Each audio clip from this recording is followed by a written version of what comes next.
Accounting standard 26 के according जो goodwill है वो तभी रिकॉर्ड की जाती है इन द बुक्स जब उसके लिए या तो मनी पे किया गया हो, यानी पैसा पे किया गया हो कुछ, या फिर कोई ऐसी चीज़ पे करी गई हो जिसकी वर्थ मनी की टर्म्स में हो।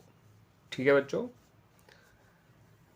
तो इसी कंटेक्स्ट में इन्होंने एक हमें इंफॉर्मेशन दे रखी है कि at the time of admission of Ivan, जो कि एक नया पार्टनर है और वो अपने हिस्से गुडविल नहीं लेकर आया कैश में, तो अकॉर्डिंग टू अकाउंटिंग स्टैंडर्ड 26 इनमें से इन चारों में से कौन से ऑप्शन सही होंगे बच्चों, ये आपको ये बताना है। इन्होंने कहा कि ऑप्शन ए में करंट अकाउंट उसका क्रेडिट होगा because of this. Option B में कहा कि उसका करंट अकाउंट डेबिट होगा। ऑप्शन सी में कहा कि उसका कैपिटल अकाउंट डेबिट होगा। और ऑप्शन डी में कहा कि कैपिटल अकाउंट क्रेडिट होगा। तो बच्चों याद रख लीजिए, जब भी नया पार्टनर अपने हिस्से ही गुडविल कैश में नहीं लेकर आता है तो उसके हिस्से ही गुडविल जितना अमाउंट उसके करंट अकाउंट से डेबिट किया जाता है। ठीक है बच्चों, और जो सेक्रीफाइसिंग पार्टनर्स हैं उनके या तो कैपिटल अकाउंट क्रेडिट किए जाएंगे या करंट अकाउंट क्रेडिट किए जाएंगे। उनके कैपिटल अकाउंट क्रेडिट किए जाएंगे जब कैपिटल अकाउंट फ्लक्चुएटिंग होंगे। उनके capital account current account credit किए जाएंगे जब कैपिटल अकाउंट फिक्स्ड होंगे। लेकिन इन बोथ द केसेस जो नया पार्टनर है उसका करंट अकाउंट ही डेबिट किया जाएगा। इस बात को याद रखिएगा। और साथ के साथ ये भी याद रखिएगा, जो सेक्रीफाइसिंग पार्टनर्स हैं वो अपने सेक्रीफाइसिंग रेशियो में क्रेडिट किए जाएंगे। ठीक है बच्चों, तो यहाँ पर हमारा option number C is the right answer. इस बात को ध्यान रखिएगा। क्लियर बच्चों, आइए क्वेश्चन नंबर 2 भी देख लेते हैं। आपको एक असर्शन दे रखा है कि माइकल, माइक और स्टीफन तीनों पार्टनर्स हैं जो आपस में प्रॉफिट और लॉसेस शेयर किया करते हैं इन द रेशियो 3:2:1। अब जो स्टीफन है, जो उनमें से वन ऑफ द पार्टनर है, वो चाहता है कि उसे एग्जेम्प्ट कर दिया जाए from sharing the losses of the firm. तो एक आपको एक स्टेटमेंट दे रखा है।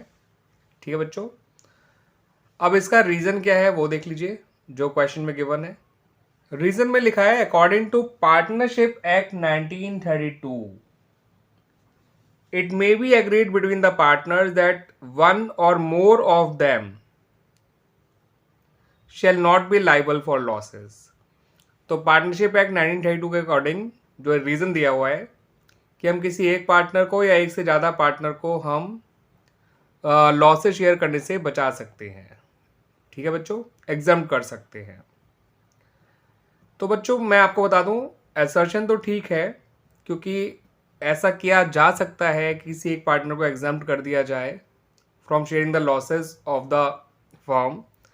लेकिन जो इन्होंने रीज़न दिया है उसमें इन्होंने पार्टनरशिप एक्ट 1932 कहा है। यहाँ पर अगर ये पार्टनरशिप एक्ट 1932 की जगह पार्टनरशिप डीड बोल देते तो ये रीज़न भी सही हो जाता। ठीक है बच्चों, तो असर्शन तो ठीक है, ऐसा प्रोविज़न करा जा सकता है कि किसी पार्टनर को लॉसेस शेयर करने से हम एग्जाम कर सकते हैं। बट उसके पीछे जो रीज़न होता है वो पार्टनरशिप डीड होता है, उसमें क्लॉज डाल के हम ऐसा प्रोविज़न बना सकते हैं।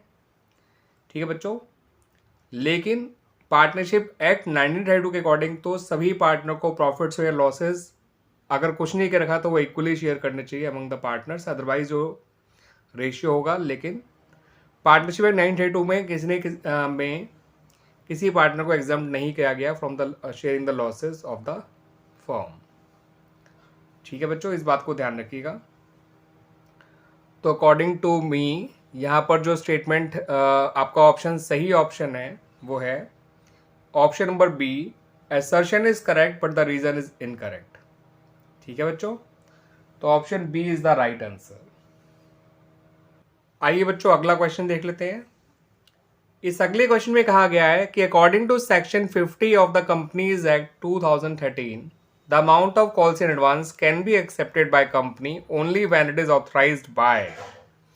तो कंपनी कॉल्स इन एडवांस का पैसा तभी एक्सेप्ट कर सकती है जब उसको ऑथराइज किया जाए। आपको 4 ऑप्शन दे रखे हैं, या तो authorise by board of directors है, या बी में कहा गया है इक्विटी शेयर होल्डर, सी में कहा है आर्टिकल्स ऑफ एसोसिएशन और डी में कहा है मेमोरेंडम ऑफ एसोसिएशन। तो बच्चों कंपनी के आर्टिकल्स ऑफ एसोसिएशन में अगर ऑथराइज किया गया है कि company calls in advance accept कर सकती है, ठीक है बच्चों, तो कंपनी उस कॉल्स इन एडवांस को एक्सेप्ट कर सकती है। तो ये प्रोविज़न जो है वो आर्टिकल्स ऑफ एसोसिएशन के अंदर प्रोवाइड किया गया है, ना कि मेमोरेंडम एसोसिएशन में, ना ही डायरेक्टर्स ने और ना ही शेयर होल्डर्स ने इसको प्रोवाइड किया है या ऑथराइज किया है। ठीक है बच्चों, तो ध्यान रखिएगा। तो आवर राइट ऑप्शन और right answer is option number C. आइए बच्चों, अब इसी क्वेश्चन के ऑप्शन में जो दूसरा क्वेश्चन दे रखा है उसको देख लेते हैं। ट्यूलिप लिमिटेड ने लोन लिया है पंजाब नेशनल बैंक से और उसको जो है अपनी कंपनी के डिबेंचर्स इशू किए हैं एज कोलैटरल सिक्योरिटी।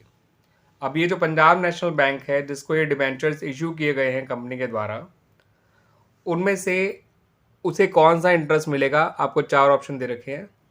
ठीक है, कौन सा इंटरेस्ट मिलने का वो हकदार है, आपको इन चारों ऑप्शन में सही ऑप्शन को बताना है। पहले केस में उन्होंने कहा है will be entitled to interest on such debentures.